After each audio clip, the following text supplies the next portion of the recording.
আমন্ত্রণ সংবাদ দুপুরে আপনাদের সাথে আছে আমরা দুজন, আমি নুসরাত হক এবং আমি খন্দকার এমদাদুল হক। শুরুতেই শিরোনামগুলো।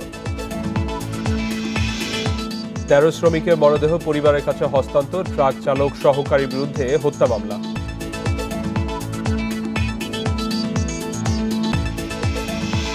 অপরাধবোধ থেকে প্রধানমন্ত্রীর ভাষণ, এ কারণে জয় পরাজয়ের ব্যাখ্যা, মন্তব্য ফখরুলের।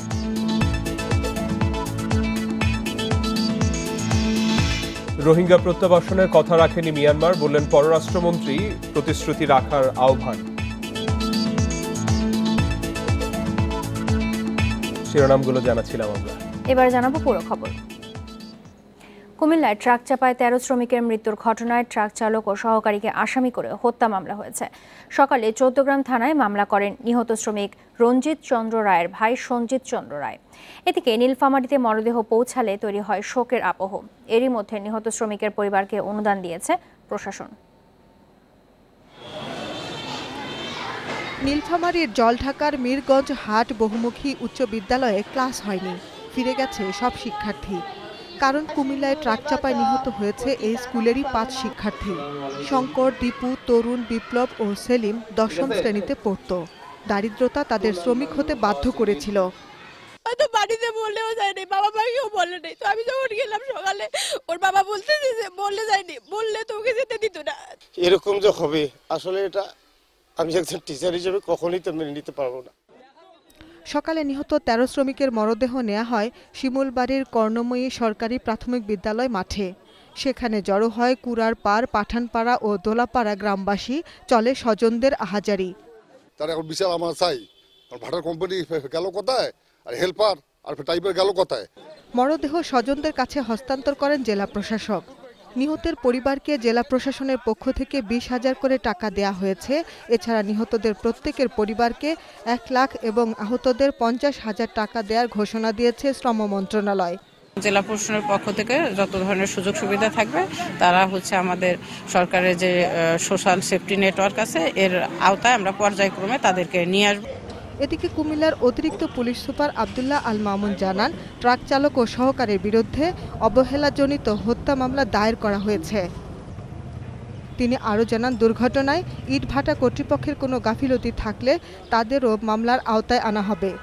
এই ট্রাকের অজ্ঞাতনামা চালক এবং হেলপারের বিরুদ্ধেই মূলত দায়ী করে কর্তব্য অবহেলার দায় এনে তাদের বিরুদ্ধে অভিযোগ দিয়েছে। তারই প্রেক্ষিতে চৌদ্দগ্রাম থানায় একটি নিয়মিত মামলা রুজু হয়েছে। তদন্ত শেষে এর মূল রহস্য উদ্ঘাটন হবে। ট্রাক চালক ও সহকারীকে ধরতে অভিযান চলছে বলেও জানান তিনি। এরই মধ্যে কাজ শুরু করেছে তদন্ত কমিটি। Shahnaz Parvin, independent news. সরকার দ্রুত নবম ওয়েজ বোর্ড গঠন করতে চায় বলে জানিয়েছেন সড়ক পরিবহন এবং সেতুমন্ত্রী ওবায়দুল কাদের। সংবাদপত্রের সাংবাদিকদের বেতন ভাতার জন্য নবম ওয়েজ বোর্ড গঠনের বিষয় নিয়ে তথ্য মন্ত্রণালয়ের বৈঠক শেষে একথা বলেন তিনি।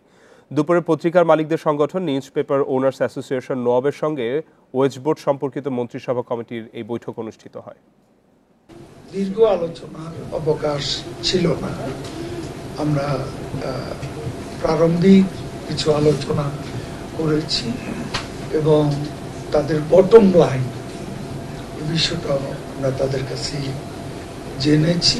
আমরা সম্প্রচার নীতিমালা যখন হবে এবং এগুলো রেজিস্ট্রেশনের ব্যবস্থা করার একটা উদ্যোগ নেওয়া হয়েছে, অনেকের তথ্যপত্র সংগ্রহ করা হয়েছে। সম্প্রচার নীতিমালার আলোকে আমরা এগুলো রেজিস্ট্রেশন ব্যবস্থা করে যেগুলো ভুইফোর সেগুলো অটোমেটিক্যালি তখন ফেজ আউট হয়ে যাবে।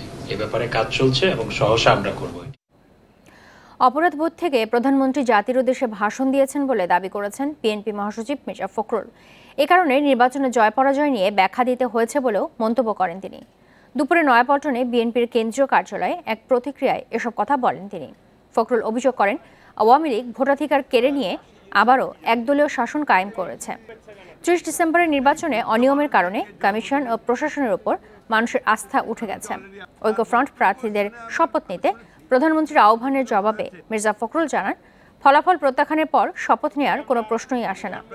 এ সময় জাতীয় ঐক্য নিয়ে প্রধানমন্ত্রীর আহ্বানে সাড়া দেওয়ার কোনো কারণ নেই বলেও জানান বিএনপি মহাসচিব।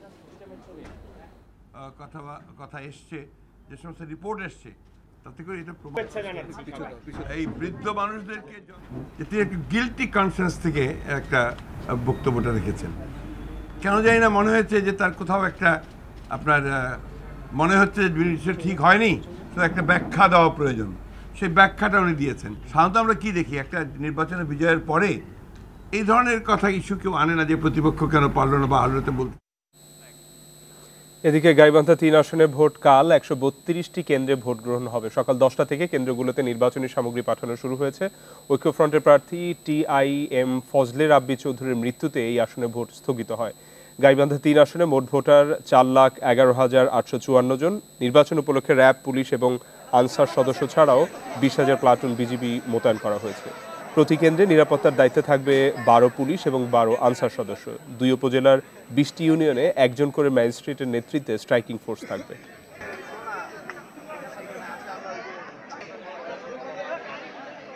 আমরা আশা করি জনগণ খুব একদম উৎসবমুখরভাবে ভোট দিবে এবং উৎসবমুখর ভোট দিবে এবং তাদের যাত্রা এবং ফিরে আসা এই দুটো জিনিসে খুবই নিরাপত্তার সহিত হবে।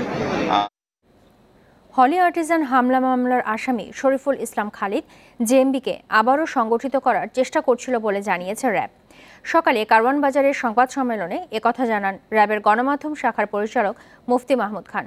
তিনি বলেন, জেএমবি এখন নেতৃত্ব শূন্য, তাই জঙ্গি গোষ্ঠীকে আবারও সংগঠিত করার চেষ্টা করছিল শরীফুল। তিনি প্রথম দিকে আইএসের মতাদর্শে বিশ্বাসী ছিলেন, পরে জেএমবির সঙ্গে জড়িয়ে পড়ে।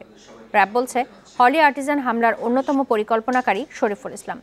রাজশাহী বিশ্ববিদ্যালয়ের শিক্ষক রেজাউল করিম হত্যা মামলারও মৃত্যুদণ্ডপ্রাপ্ত আসামি শরীফুল। চাঁপাইনবাবগঞ্জের নাচল থেকে তাকে গ্রেপ্তার করে র্যাব।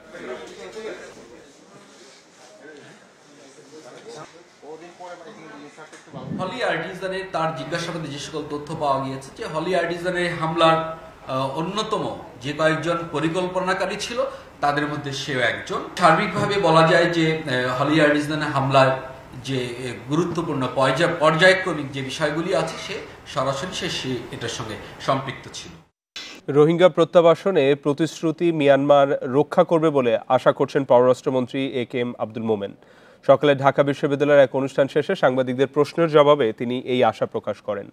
রোহিঙ্গাদের ফিরিয়ে নিতে মিয়ানমার ইতিবাচক ভূমিকা না রাখলে ভিন্ন কৌশল নেওয়া হবে বলেও জানান পররাষ্ট্রমন্ত্রী। এ সময় তিনি মন্তব্য করেন, প্রধানমন্ত্রী শেখ হাসিনাকে ট্রাম্পের অভিনন্দন বার্তা নিয়ে যারা প্রশ্ন তুলেছেন তারা নেতিবাচক মানসিকতার। পররাষ্ট্রমন্ত্রী জানান, সুষ্ঠু এবং নিরপেক্ষ নির্বাচন করায় মার্কিন প্রেসিডেন্ট শেখ হাসিনাকে সাধুবাদ দিয়েছেন।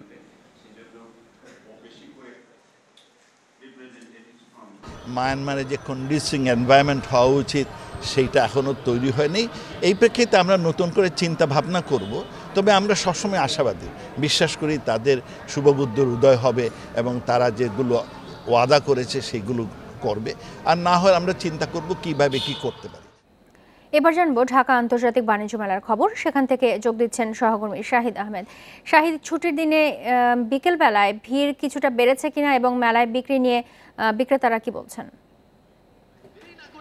2 সপ্তাহ অতিক্রম করার পরেও কিন্তু আজকে সাপ্তাহিক ছুটির দিনে বলা অন্যান্য দিনের তুলনায় আজকে অনেক বেশি ভিড়। গতকালকে শুক্রবার ছিল, গতকালকেও সে একই ভিড়। এখন কিন্তু ঠিক দুপুরের সময় এখনও তুলনামূলক ভালো ভিড় লক্ষ্য করা যাচ্ছে এবং যত সময় বাড়বে এই ভিড়টা আরও বেশি হবে। ঠিক এই মুহূর্তে চিত্রটি আপনি দেখলে বুঝবেন যে মেলা যতগুলো প্রবেশদ্বার সবগুলো থেকে ক্রেতা দর্শিতা আসছে এবং তাদের পছন্দের পণ্যটি কিনছে।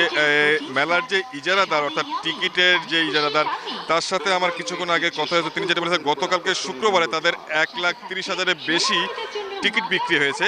সুতরাং এটা থেকে অনুমান করা যাচ্ছে যে গতকালকে কি পরিমাণ লোক হয়েছিল। আজকে শনিবার, আজকেও ছুটির দিন, তারা আজকেও আশা করছে প্রায় 1 লাখের উপরে তাদের টিকিট বিক্রি হবে। এছাড়াও মেলার বিভিন্ন ব্যবসা সংশ্লিষ্ট যারা এবং অনেকে যারা পাসধারী তাদের যদি সংখ্যাটা যোগ করা হয় সেক্ষেত্রে এই সংখ্যাটা আরও বেশি বেড়ে যাবে।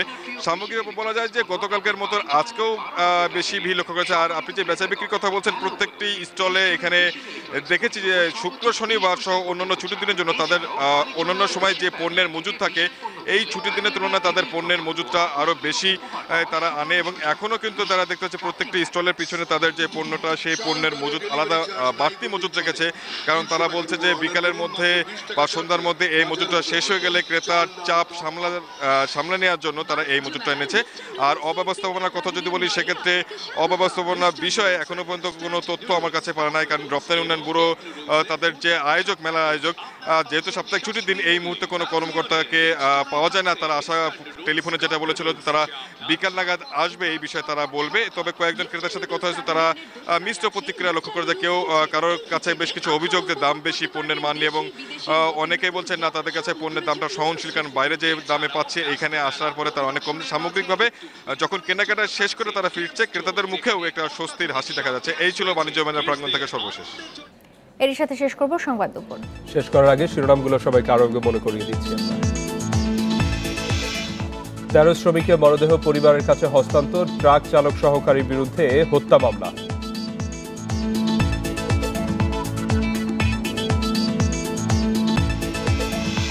অপরাধবোধ থেকে প্রধানমন্ত্রীর ভাষণ, এই কারণে জয় পরাজয়ের ব্যাখ্যা, মন্তব্য ফখরুলের।